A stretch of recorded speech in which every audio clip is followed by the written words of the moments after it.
আমাদের ছাত্র ও যুব সমাজের আন্দোলন প্রথম দিকে মূলত ছিল বৈষম্য বিরোধী আন্দোলন। পর্যায়ক্রমে তা গণ আন্দোলনের রূপ নিয়েছে।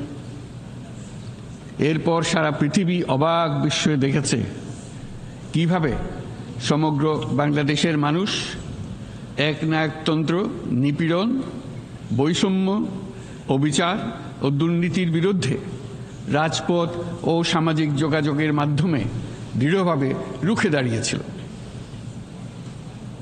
আমাদের ছাত্র জনতা তাদের অদম্য সংকল্প ও প্রত্যয়ের মাধ্যমে একটি স্বৈরাচারী ও অগণতান্ত্রিক শাসন ব্যবস্থা থেকে আমাদের মুক্তি এনে দিয়েছে।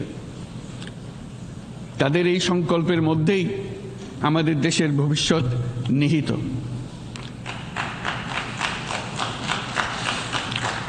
যা এই দেশকে বিশ্ব সম্প্রদায়ের মাঝে একটি দায়িত্বশীল জাতির মর্যাদায় উন্নত করবে বলে আমি বিশ্বাস করি। এই গণ আন্দোলন রাজনৈতিক অধিকার ও উন্নয়নের সুবিধাবঞ্চিত বাংলাদেশের আপামর জনসাধারণকে ঐক্যবদ্ধ করেছে। বাংলাদেশের মানুষ উন্নয়ন কর্মকাণ্ডকে অন্তর্ভুক্তিমূলক অংশীদারিত্ব রূপে দেখতে চেয়েছিল।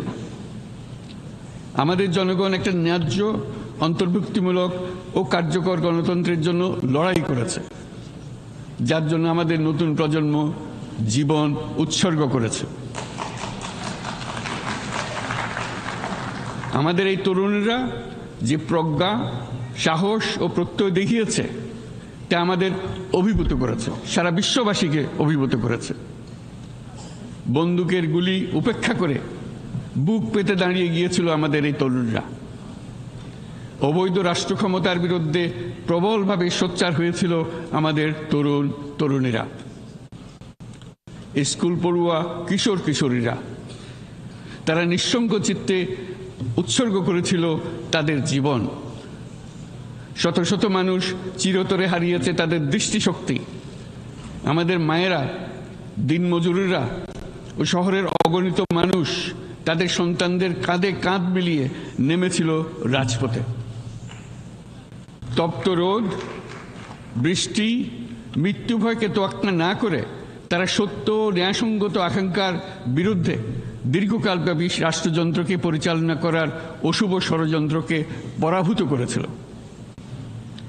জনগণের এই আন্দোলনে আমাদের জানা মতে প্রায় ৮০০-এরও বেশি জীবন আমরা হারিয়েছি স্বৈরাচারী শক্তির হাতে।